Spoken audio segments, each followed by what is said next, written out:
Hello students, welcome to our YouTube channel school tutor.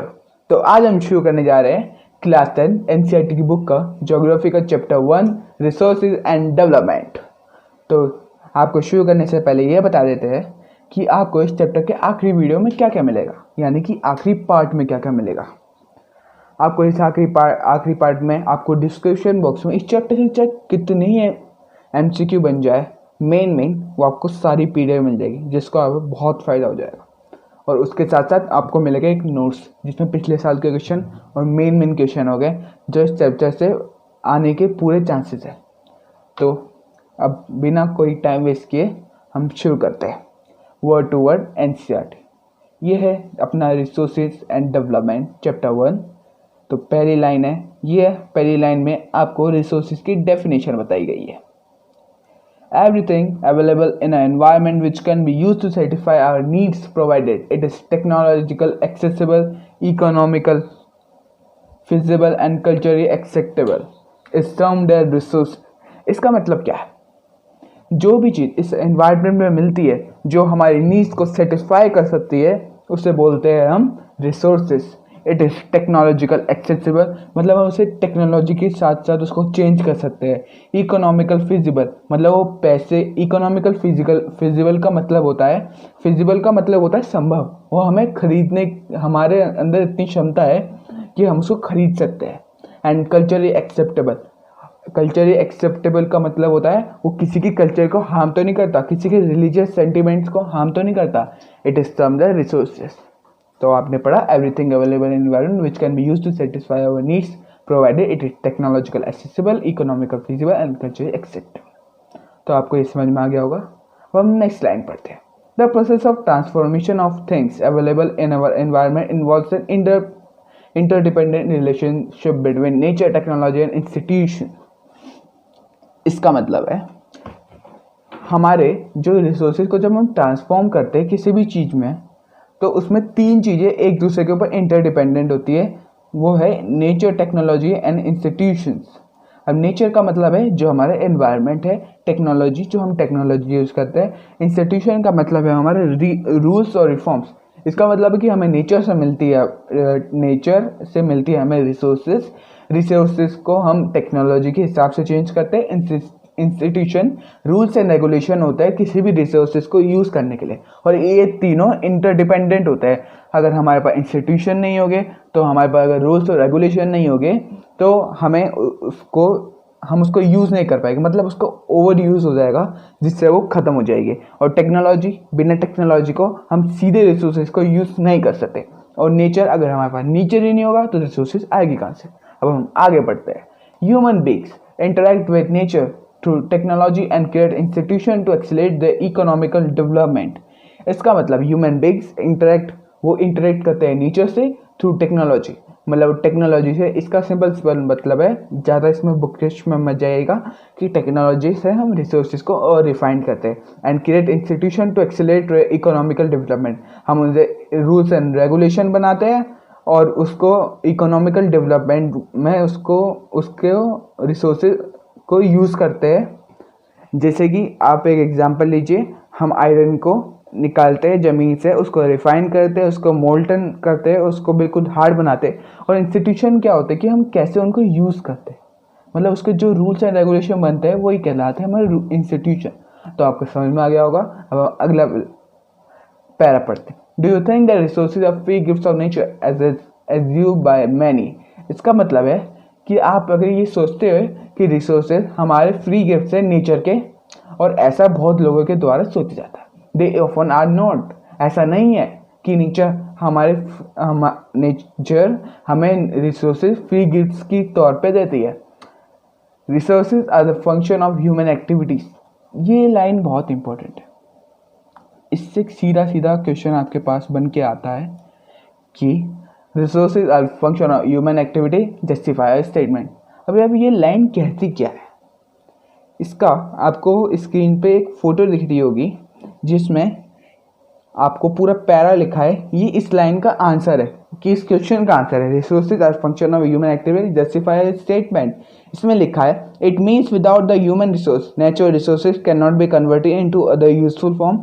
इसका मतलब है ह्यूमन रिसोर्सेज, अगर एक ह्यूमन भी रिसोर्स होती है, उसके बिना कोई भी नेचुरल रिसोर्स किसी दूसरे यूजफुल रिसोर्स में कन्वर्ट नहीं हो सकता। It is the human skills which convert all of them into useful form. एक ह्यूमन स्किल ही किसी रिसोर्स को एक यूजफुल रिसोर्स में कन्वर्ट करती है। If there will be no resource in any country but it have skills to convert them. इसका मतलब है किसी भी कंट्री में अगर रिसोर्स नहीं होती पर ह्यूमन स्किल्स से जरूर होती है। Take the example of China. China के पास ज़्यादा रिसोर्सेज नहीं है, जैसे आयरन वगैरह, वो उसको इंपोर्ट करती है, पर वहाँ पर ह्यूमन के पास स्किल तो है ना। तो अब अगली लाइन पढ़ते हैं, रिसोर्सेज आर, इसका मतलब है resources are the function human activities की। रिसोर्सेज एक फंक्शन है ह्यूमन एक्टिविटीज़ के, मतलब ह्यूमन का एक फंक्शन है रिसोर्सेज को यूजफुल रिसोर्स में कन्वर्ट करने के लिए। Human beings themselves are essential component of resources.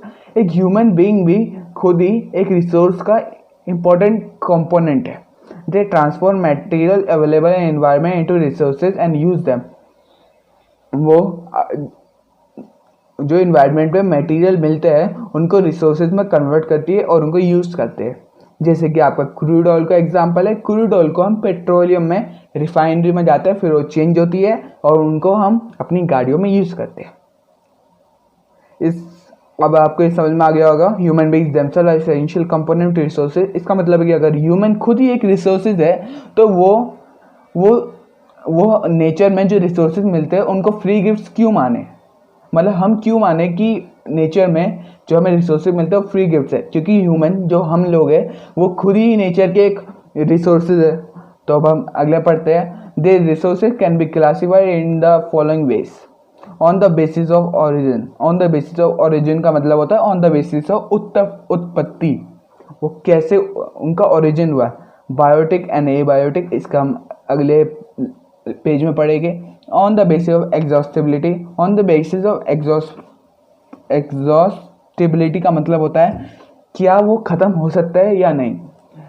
ये है हमारे renewable resource and non renewable resource, इसका भी हम अगले पेज में पढ़ेंगे। अब अगला है on the basis of ownership, कौन उनको ओन करता है, कौन उनका मालिक है, उसके बिहाफ पर इसको डिवाइड किया गया individual, community and nation and international. इसको हम अगले पेज में पढ़ेंगे। On the basis of status of development, वो कितने डेवलप हो गए, उनका स्टेटस क्या है डेवलप का, उसको भी हम अगले पेज में पढ़ेंगे। इन सब चीज़ों को हम अगले पेज में पढ़ते हैं। अब यहाँ पर दिखाया गया है कि रिसोर्सेज को हमने नेचुरल ह्यूमन रिसोर्सेज में कन्वर्ट किया है। नेचुरल में हमारा है रिन्यूएबल और इसमें है नॉन रिन्यूएबल, और ह्यूमन में structure and quantity and quality, continuous, biological और नेचुरल। ये आपको ये बहुत इंपॉर्टेंट, ये इंपॉर्टेंट नहीं है, मतलब ये एग्जाम में ऐसा कुछ आता नहीं कभी। अब हम पढ़ते हैं types of resources on the basis of origin. अब हम इस चीज़ को डिफरेंस बिटवीन के आधार पर पढ़ेंगे, क्योंकि ये डिफरेंस बिटवीन के आधार पे ही आता है, बायोटिक एंड एबायोटिक रिसोर्सेज। अब आपको स्क्रीन में इसका डिफरेंस बिटवीन दिख रहा होगा। पहला हमारा बायोटिक रिसोर्सेज में हमारी पहली जो पॉइंट है वो है these are obtained from biosphere. अभी ये बायोस्फीयर क्या होती है? The region which is occupied by living organism, जो रीजन कोई जगह जो लिविंग ऑर्गेनिज्म के पास है और वहाँ वो सर्वाइव करती है। बायोस्फीयर होता है हमारा ज़मीन ही होती है बायोस्फीयर। बायो का मीनिंग ही होता है लिविंग ऑर्गेनिज्म। इसके लिए इसका पहला पॉइंट है these are obtain from biosphere, जो ये रिसोर्सेज है वो बायोस्फीयर से ऑब्टेन होते हैं। अब हमारा एबायोटिक रिसोर्सेज में these are derive from abiotic, इसका मतलब है these are derive from abiotic, मतलब ये लिविंग ऑर्गेनिज्म, ये रिसोर्सेज लिविंग ऑर्गेनिज्म से डिराइव नहीं होते हैं। एबायोटिक मतलब यही होता है नॉन लिविंग। अब बायोटिक रिसोर्सेज का दूसरा पॉइंट पढ़ते हैं, it consist of living components. It consist of living components का सिंपल मीनिंग है कि जो भी इस बायोटिक रिसोर्सेज के अंदर आते हैं, जैसे फ्लोरा, फोना, फिशरी, लाइव स्टॉक, ये सब लिविंग ऑर्गेनिज्म होते हैं। और हम एबायोटिक का दूसरा पढ़ते हैं, it consist of non living components of the environment. इसका मतलब है जो भी इसके अंडर आते हैं वो नॉन लिविंग होते हैं। अब इसके तीसरे पॉइंट में आपको इसका एग्जाम्पल दिया है, फ्लोरा, फोना, लाइव स्टॉक, फिशरीज, और नॉन रिन्यूएबल का दिया है अपना एयर वाटर। अब आपको जो डिफरेंस बिटवीन आ रहा है आप इसका स्क्रीनशॉट भी ले सकते हैं, साथ ही साथ आप पॉज करके वीडियो में इसको पढ़ भी सकते हैं, क्योंकि ये तो आपके एग्जाम में आने के पूरे चांसेस होते हैं। ये आपको जो दो है ना, बायोटिक और रिन्यूएबल रिसोर्सेज और नॉन रिन्यूएबल रिसोर्सेज, ये आपके एग्जाम में पूरे आने के चांसेस होते हैं। अब हम पढ़ते हैं on the basis of exhaustibility कि ये ख़त्म हो सकते हैं या नहीं। अब हम पहला हमारा इसको भी हम डिफरेंस बिटवीन के हिसाब से पढ़ेंगे। आपको आपकी स्क्रीन पे दिख रहा होगा इसके डिफरेंस बिटवीन रिन्यूएबल और नॉन रिन्यूएबल रिसोर्सेज का। हमारा पहला पॉइंट है रिन्यूएबल रिसोर्स का। दीज आर दो resources which can B renewed in a short of time. इसका मतलब है जोन से भी रिसोर्सेज जो बहुत ही शॉर्ट टाइम में नए बन सकते हैं उनको बोलते हैं नॉन रिन्यूएबल रिसोर्सेज। ये इसकी डेफिनेशन है, इसके लिए इसको आप याद जरूर करिए। हमारे नॉन रिन्यूएबल रिसोर्स में these are those resources which can not be renewed in a short time. जो भी रिसोर्सेज शॉर्ट टाइम में रिन्यू नहीं हो सकते वो कहलाते हैं नॉन रिन्यूएबल रिसोर्सेज। जैसे कि आपको पेट्रोलियम और कोल होता है, उसको वापस रिन्यू होने में मिलियंस ऑफ ईयर लग जाते हैं, मतलब थाउजेंड्स ऑफ ईयर, बहुत साल लग जाते हैं। तो इसलिए हम इसको बोलते हैं नॉन रिन्यूएबल रिसोर्सेज, क्योंकि वो हमारे एक ह्यूमन बीइंग के लाइफ स्पेन जो हम 100 साल मानते हैं उसमें वो हमें वापस नहीं मिल सकते, पर हमें रिन्यूएबल रिसोर्स मिल सकते हैं। अब हम दूसरा पॉइंट पढ़ते हैं रिन्यूएबल रिसोर्स का। These do not cause any pollution to the environment. Renewable resource होते हैं वो कोई पॉल्यूशन नहीं करते। आपका एयर वाटर कोई पॉल्यूशन करता है एनवायरनमेंट में, बल्कि नॉन रिन्यूएबल रिसोर्स में पॉल्यूशन करते हैं। यही इसका नॉन रिन्यूएबल रिसोर्स का दूसरा पॉइंट है। These cause pollution to the environment. ये पॉल्यूशन करते हैं एनवायरनमेंट को, क्योंकि अगर हम नॉन रिन्यूएबल रिसोर्स हम कोल लेते हैं अब उसको जलाते हैं तो हमारे एनवायरनमेंट में कार्बन डाइऑक्साइड की मात्रा बढ़ जाती है। These are the free gifts of nature. जो रिन्यूएबल रिसोर्स है वो हमारे नेचर के फ्री गिफ्ट्स होते हैं, हमें एयर वाटर के लिए पैसे थोड़ा लेने पड़ते हैं। अब हमारे नॉन रिन्यूएबल रिसोर्स है, these are not the free gifts of nature. अगर हमें पेट्रोल खरीदना है, हमें डीजल खरीदना है, हमें कुछ भी खरीदना है जो भी नॉन रिन्यूएबल रिसोर्स के अंदर आता है, हमें उसके लिए पैसे जरूर देना पड़ता है। Air water and solar energy are some of the renewable resource. जो एयर वाटर हमारा सोलर एनर्जी वो रिन्यूएबल रिसोर्स के अंदर आता है। और नॉन रिन्यूएबल रिसोर्स है mineral oil and coal are some of the non renewable resource. अब आपको इस डिफरेंस बिटवीन का स्क्रीनशॉट लेना है और पॉज करके वीडियो को इसको पढ़ना है, क्योंकि ये बहुत इंपॉर्टेंट है। अब हम अगला पढ़ते हैं on the basis of ownership individual resources. इसका मतलब सिंपल एक छोटा सा मतलब है, these are also own privately by individual. जो भी रिसोर्सेज किसी भी इंडिविजुअल उसको ओन करता है, कोई भी रिसोर्स जो किसी इंडिविजुअल आदमी का होता है उसको बोलते हैं हम इंडिविजुअल रिसोर्स। ये इसकी डेफिनेशन है। आपको ये बीच का पढ़ना इतना इंपॉर्टेंट नहीं है, बस आपको एक इसका एग्जांपल लिख देना है। Plantation, pasture land, ponds, water in wells etcetera. जो आपका घर है वो भी आपके लिए एक रिसोर्सेज है। वो एक आपके किसी भी आपके नाम पे भी हो सकता है, आपके पापा के नाम पे भी हो सकता है, तो वो आपके इंडिविजुअल रिसोर्स है, वो खाली आपका है, वो किसी और का नहीं हो सकता। ये आपका plantation, pasture land, ponds, water in wells etcetera some of the examples of resources ownership by individual. तो आपको इन अंदर का नहीं पढ़ना, आपको खाली ये बाहर का पढ़ना है। Community on resources, these are, ये इसके पहले जो लाइन है इन सबका इनके वो है डेफिनेशन, तो इसको आपको जरूर याद करना है। These are resources which are accessible to all the members of the community. जो भी रिसोर्सेज सभी लोगों के लिए, जो भी कम्युनिटी में रहते हैं उनके लिए एक्सेस होता है, मतलब उनको उसके पास यूज़ करने की परमिशन होती है, वो सारे रिसोर्सेज कहलाते हैं कम्युनिटी ऑन रिसोर्सेज, क्योंकि ये पूरी कम्युनिटी के होते हैं। इसका हम एग्जांपल देखते हैं। Village is common, village commerce, grazing ground, burial grounds, village ponds, public parks, picnic spots, ये सारे हमारे होते हैं कम्युनिटी ऑन रिसोर्सेज। अब यहाँ पर एक MCQ वाली, इसमें बहुत कुछ बन सकता है। हमारे नेशनल रिसोर्सेज, नेशनल रिसोर्सेज बहुत इंपॉर्टेंट है आपके लिए पढ़ने के लिए, और ये आपकी नॉलेज भी बढ़ाएगा। Technically all the resources belong to a nation. अब इसका क्या मतलब है? आप सोच रहे होगे technically all the resources belong to a nation. अब हमें नीचे में हमने अभी पढ़ा individual resources community on resources में कि वो खाली हमारे रिसोर्सेज है। इस लाइन का मतलब है कि जितने भी रिसोर्सेज है हमारे पूरे भारत में या कहीं भी वर्ल्ड में, वो मतलब वर्ल्ड में नहीं, हमारे भारत में किसी भी स्टेट के या फिर किसी भी नेशन के जो भी रिसोर्सेज है, वो जो उसके अंडर रिसोर्सेज आते हैं वो उसके सारे रिसोर्सेज उसके ये, चाहे वो इंडिविजुअल हो कम्युनिटी हो। जैसे हम इंडिया का एग्जांपल लेते हैं, आप जैसे कि आपने कहीं ज़मीन खरीदी, आपने दिल्ली में ज़मीन खरीदी और गलती से, मतलब गलती से नहीं, गवर्नमेंट को उसकी ज़रूरत पड़ गई।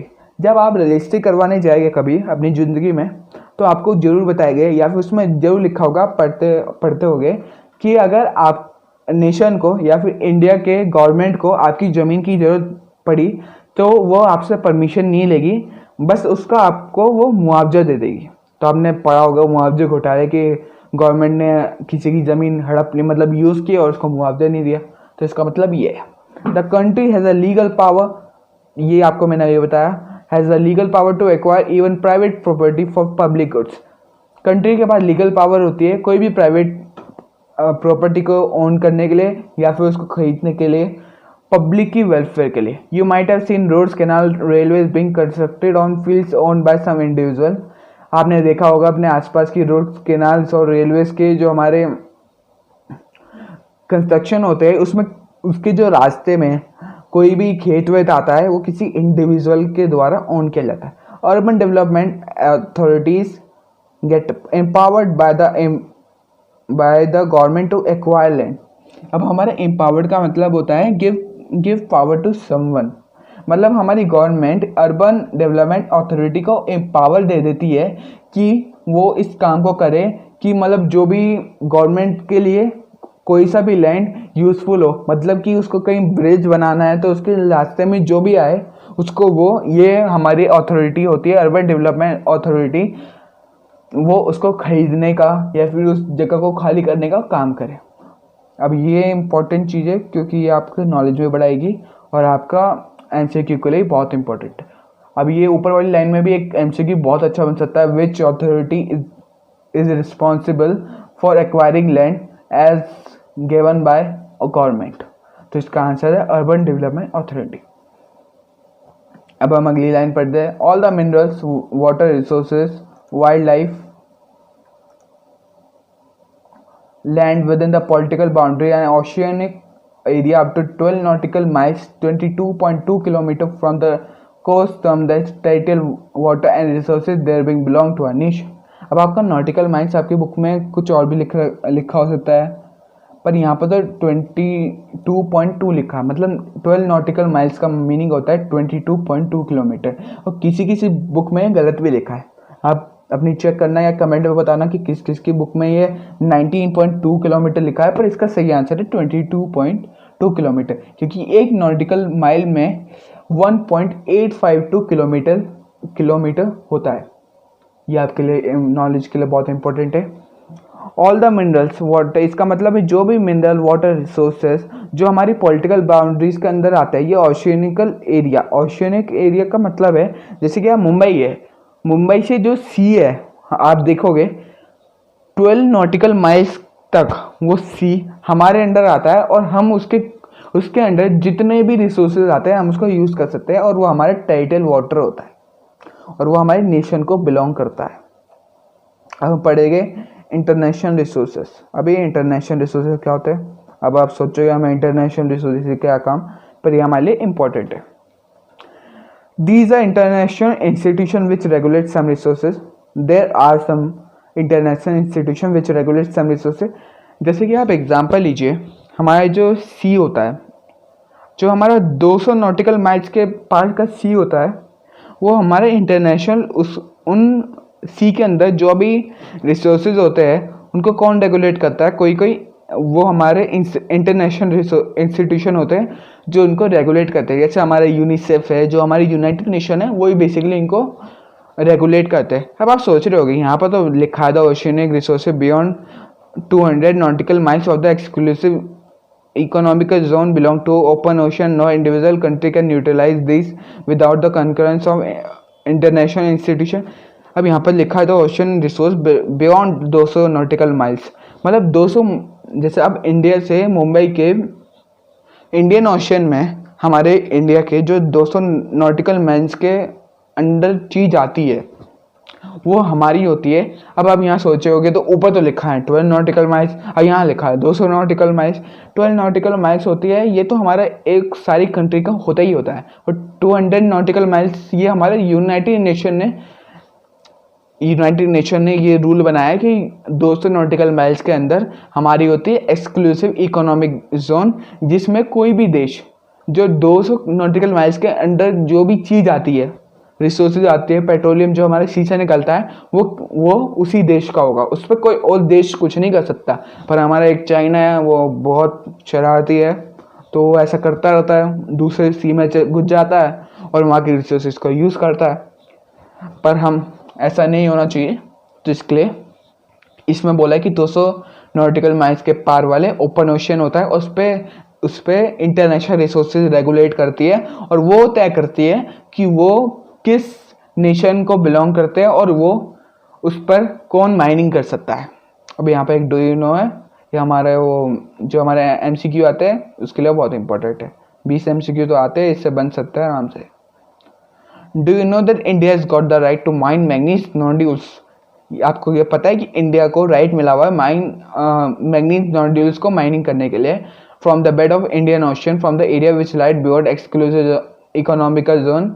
एक्सक्लूसिव इकोनॉमिक जोन हमने ऊपर पढ़ा है, मतलब इंडिया को राइट मिला है मैंगनीज नोड्यूल्स को माइन करने का, जो 200 नॉटिकल माइल्स के अंडर आता है इंडियन ओशन में। तो चलिए अब आपको डू यू नो तो समझ में आ गया होगा। अब हम समझते हैं on the basis of status of development.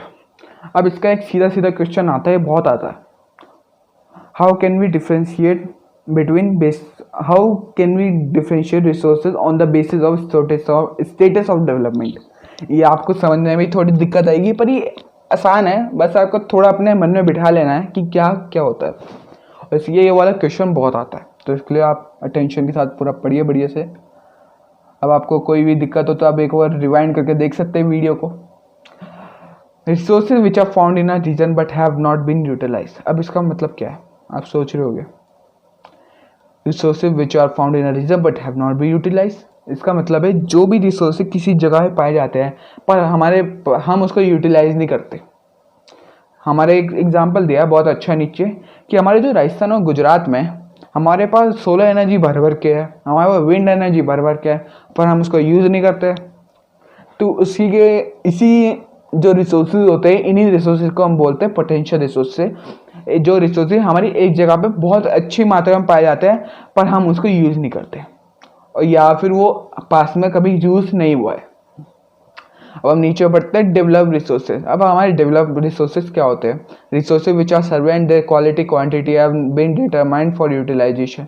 जो भी रिसोर्सेज हमने उसके सर्वे भी कर रखा है कितनी क्वांटिटी में है, कि क्या उसकी क्वालिटी है, और वो हम यूज़ भी कर रहे हैं। इसका सिंपल मतलब है जो रिसोर्सेज अब हम यूज़ कर रहे हैं प्रेजेंट में, जिसका हमें पता है उसको किस टेक्नोलॉजी से यूज़ करना है, उसकी क्वांटिटी भी क्या है, उसकी क्वालिटी भी कैसी है, अच्छी है बुरी है, उसको बोलते हैं हम developed resources. The development of resources depends on technology and level of feasibility. इसका मतलब है हमारे डेवलपमेंट, किसी भी रिसोर्सेज का डेवलपमेंट दो चीज़ों पे डिपेंड करता है, कि हमारे पास कैसी टेक्नोलॉजी है उसको यूज़ करने का, और लेवल ऑफ फिजिबिलिटी, क्या वो संभव हुई है यूज़ करने के लिए। अब हम पढ़ते हैं, हम तीसरा on the basis of status of development के आधार पर हम तीसरा पढ़ते हैं स्टॉक। अब आपके स्टॉक का तो मतलब होता होगा, कोई चीज़ जब भारी मात्रा में होती है उसको बोलते हैं स्टॉक। इसका मतलब भी रिसोर्सेज में इसका यही मतलब है। आप पढ़े, material in the environment which have potential to satisfy human needs but human beings don't have appropriate technology to assist this। अब इसका मतलब क्या है, आप बुक में पढ़िए। मटेरियल जो हमारे इन्वायरमेंट में बहुत स्टॉक में पाया जाता है और उसके अंदर इतनी भी पोटेंशियल है कि वो हमारी ह्यूमन नीड्स को पूरा कर सकता है, पर हमारे पास ऐसी टेक्नोलॉजी नहीं है कि हम उसको यूज़ कर सकते हैं। अब आप सोच रहे हो कि ऐसी कौन सी चीज़ होती है, हमारे पास एग्जाम्पल दिया है। अब आपको पता है कि वाटर का हमारा फॉर्मूला होता है H2O, उसमें H के 2 मॉलिक्यूल्स होते हैं और ऑक्सीजन का एक मॉलिक्यूल्स होता है। अब हमारे पास कोई ऐसी टेक्नोलॉजी नहीं है कि हम उसको अलग कर सकते और हाइड्रोजन और ऑक्सीजन को अलग करके हम उससे कुछ हीट या एनर्जी बना सकते हैं। हमारे पास ऐसी कोई टेक्नोलॉजी नहीं है। इसके लिए बोला गया है कि जो चीज़ें हमारे इन्वायरमेंट में बहुत हद तक पाई जाती है, बहुत स्टॉक में पाई जाती है, पर हमारे पास उसको टेक्नोलॉजी नहीं है उसको यूज़ करने के लिए, वो कहलाती है हमारी स्टॉक। फॉर अब हम यहाँ यही पढ़ते हैं। For example water is a compound of two inflammable gases hydrogen and oxygen. Water हमारे दो कंपाउंड से बना होता है। इनफ्लेमेबल गैसेज जो हमारे जलती है, हाइड्रोजन और oxygen which can inflammable gases होती है जो हमारे जलने में मदद करती है, which can be use as a rich source of energy. ये दोनों चीज़ हमारे बहुत रिच सोर्स ऑफ एनर्जी में यूज़ किए जा सकते हैं, but we do not have the required technical know how. इसका मतलब हमारे पास ऐसी टेक्नोलॉजी नहीं कि हम उसको यूज़ कर सकते हैं। Has it can be considered as a stock. अब हम आखिरी पढ़ते हैं रिजर्व्स। इसका क्या मतलब है? Reserves are the subset of the stock. Subset मतलब सब कैटेगरी, मतलब स्टॉक की कैटेगरी है विच can be put into use with the help of existing technical know-how but their use has not been started। इसका मतलब है कि जो भी रिसोर्सेज हमारे पास उसकी टेक्नोलॉजी भी यूज़ करने की, हमारे पास उसका पोटेंशियल भी कि वो ह्यूमन नीड्स को हेल्प भी कर सकता है, और हमारे पास वो बहुत मात्रा में ही पाई जाती है, पर हम उसको यूज़ नहीं करते, उसको बोलते हैं हम रिजर्व्स। जैसा आप एग्जाम्पल लीजिए जो हमारे नीचे दिया है कि रिवर वाटर हमारे डैम में स्टोर किया जाता है, जो हमारे फ्यूचर जनरेशन के लिए स्टोर किया जाता है कि उनको कोई कमी ना हो, वही कहलाते हैं हमारे रिजर्व्स।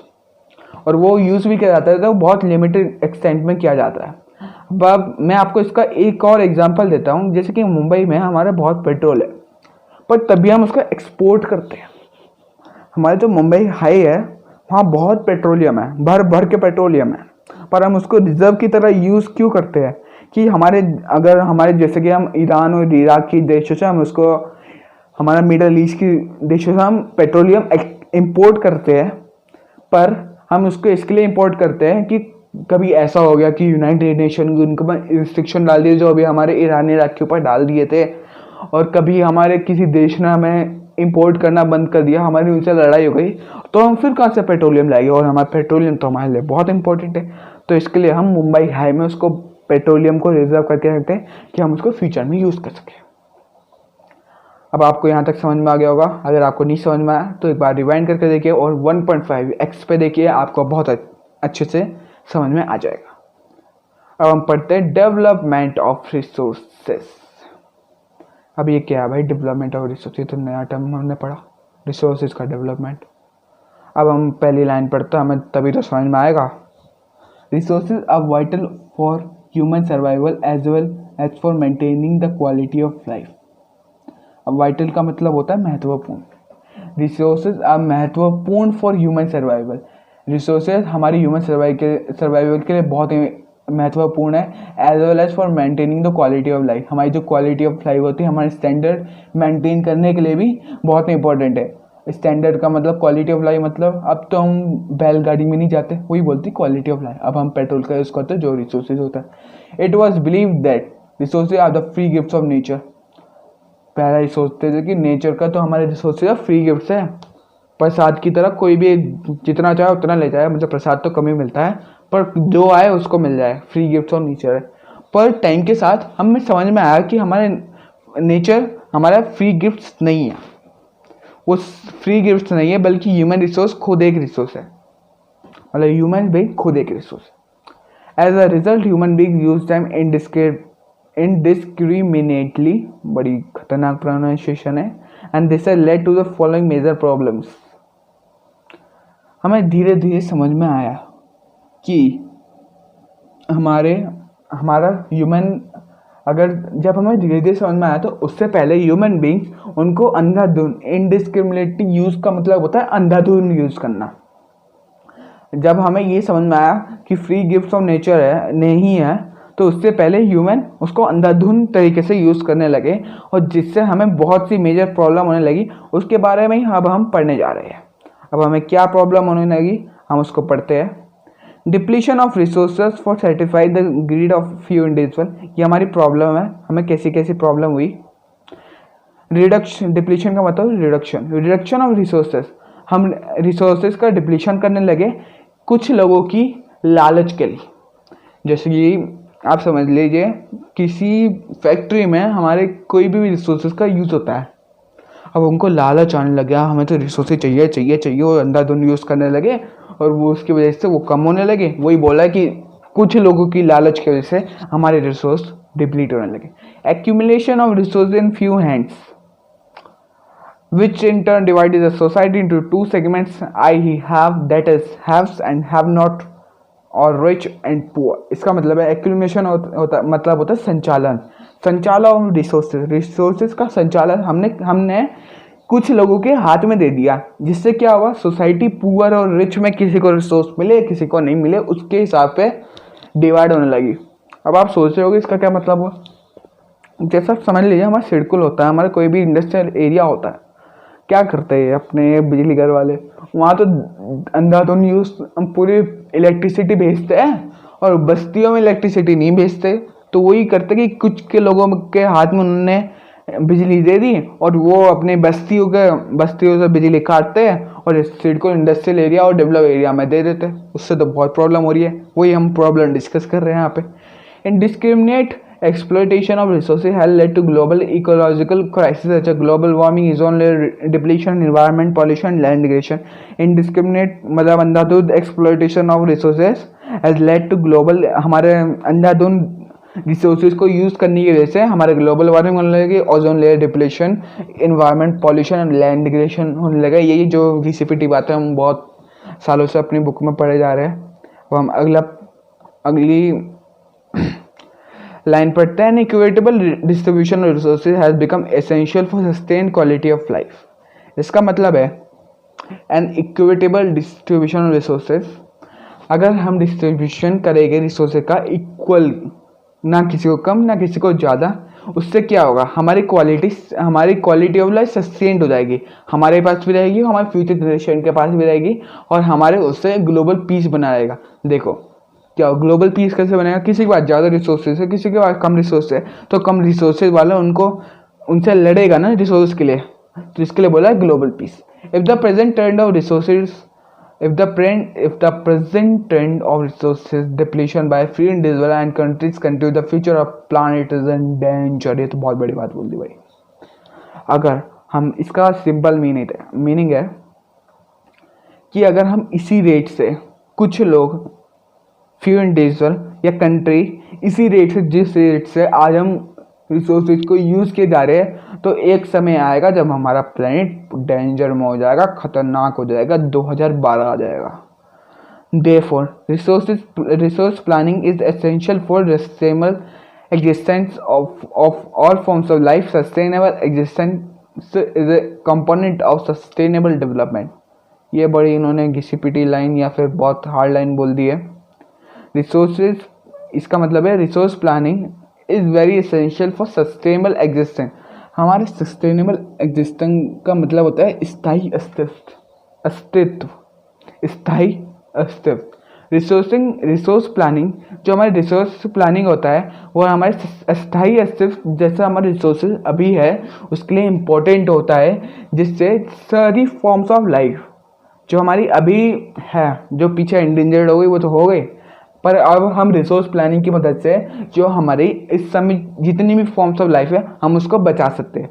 और एक सस्टेनेबल एग्जिस्टेंस एक सस्टेनेबल डेवलपमेंट का कंपोनेंट है। अब आप सस्टेनेबल डेवलपमेंट आपने 8, 9 दोनों में पढ़ा होगा, उसी की डेफिनेशन आपको, पर ये सस्टेनेबल डेवलपमेंट आपके लिए एग्जाम के लिए बहुत इंपॉर्टेंट है। बहुत मतलब ये क्वेश्चन तो आता ही आता है, या फिर इससे रिलेटेड कोई क्वेश्चन आता है। अब हम इसकी डेफिनेशन पढ़ते हैं। क्या इसकी डेफिनेशन है? A sustainable economic development means development should take place without damaging the environment. Development in the present should not compromise with the needs of the future generation। इसका सीधा मतलब है कि सस्टेनेबल डेवलपमेंट का मतलब ये होता है कि हमें एनवायरनमेंट को हार्म भी नहीं करना और प्रेजेंट जनरेशन की नीड्स को भी सेटिस्फाई करना है, और साथ ही साथ हमारे फ्यूचर जनरेशन के लिए भी हमारे रिसोर्सेज बच जाए, ऐसा कुछ करना है। और ऐसा ही होता है हमारा सस्टेनेबल डेवलपमेंट। मतलब इसका ऐसे डेवलपमेंट करना अपने समाज में जिससे हमारे एनवायरनमेंट को भी कोई दिक्कत ना हो, हमारी प्रेजेंट जनरेशन भी सेटिस्फाई हो जाए और हमारी फ्यूचर जनरेशन भी परेशान ना हो। अब हम इस लेक्चर का, ये लेक्चर बहुत लंबा होता जा रहा है, हम इसका लास्ट टॉपिक पढ़ते हैं। क्या इसका टॉपिक? रियो डे जनवरी अर्थ समिट 1992। ये मतलब ऐसा टॉपिक है या फिर ऐसा क्वेश्चन है, व्हाट वाज द फंडा of Rio de January earth summit 1992। ये क्वेश्चन तो ऐसा है कि मतलब हर साल आता ही आता है। या फिर ये आ जाएगा व्हाट वाज एजेंडा 21। अब हम इसके बारे में पढ़ते हैं। इसको मैं आपको एक पॉइंट वाइज पढ़ाता जाऊँगा और आपका आंसर भी यही है। इसमें पूरा आंसर दिया हुआ है, मतलब आपको इसको ये पूरा पैरा तो आपको थोड़ा रटना पड़ेगा या फिर याद करना पड़ेगा। याद रटना एक ही बात हो जाती है आजकल। इन जून 1992 क्या हुआ? हमारे जून और 1992 में हमारे 100 देशों के हेड मिले। कहाँ पर? रियो डे जनवरी, ब्राज़ील में, साउथ अमेरिका में। और ये पहले इंटरनेशनल समिट था। ये पहला इंटरनेशनल समिट था जो हमारे इन्वायरमेंट के लिए था। अब ये कहते हैं summit was convent for addressing urgent problems of environment protection and socio economic development at the global level.